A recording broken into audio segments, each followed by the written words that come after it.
Hey, have you ever noticed that if you have experienced a traumatic event or have had like many things happen to you over time, that your body is constantly on guard, that your brain doesn't want to relax? Your nervous system doesn't know the danger's over. It's still protecting you from something that already happened, something in the past. And that's exactly why you can't calm down. Hypervigilance is a psychological state where your nervous system says, like, I'm going to stay on high alert long after the threat is gone. Your brain learned at some point that the world wasn't safe, and it's been working overtime ever since trying to protect you. Don't get me wrong, the awareness that comes with it can be good, but hyper awareness that doesn't allow you to calm down and relax can feel like torture. The problem is your brain doesn't always know the difference between then and now. This isn't a flaw. Your brain is just trying to protect you. But when that protection system never quite turns off, it starts to cost you. And if you have hypervigilance, you know exactly what I mean. You lose sleep, you have a hard time connecting with others, and you have really hard time experiencing any kind of peace. So here are 3 ways that you can start changing that.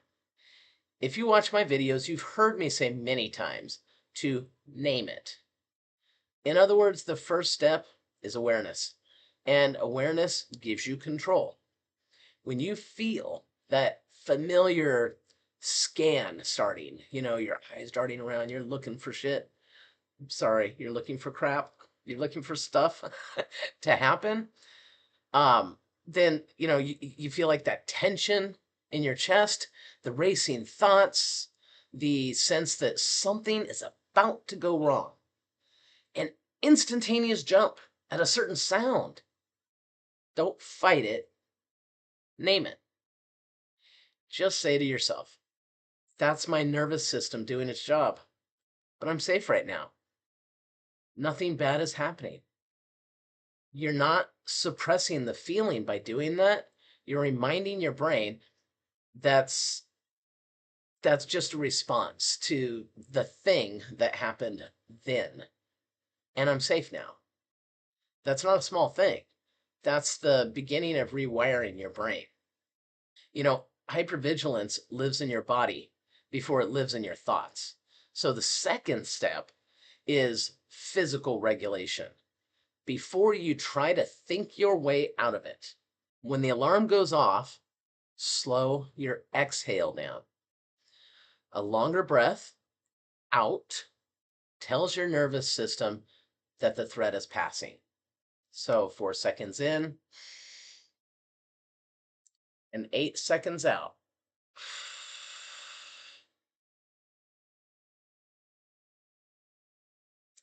It's not a trick. It's your biology. It's how the body works. You can't calm a dysregulated nervous system just with logic. You have to work with the body first. The third shift is the hardest and the most important. Probably, maybe, kind of, sort of. Anyhow, hypervigilance is fed by the evidence that your brain keeps collecting that the world is dangerous. To change it, you have to start collecting the opposite evidence.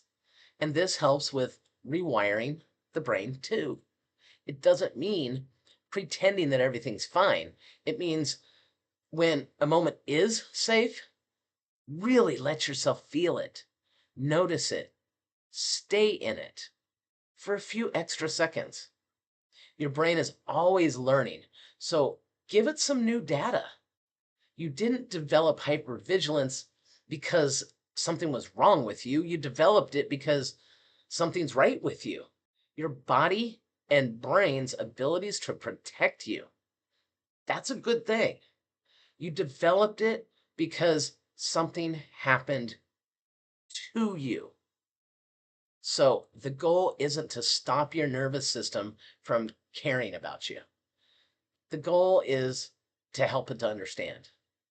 You've already survived the hardest part. You can develop peace in your life because peace isn't the absence of alertness, it's the trust that right now, in this moment, you're okay. Well, I hope that this was helpful to you, and I hope that you guys all have a beautiful and awesome day. You take care.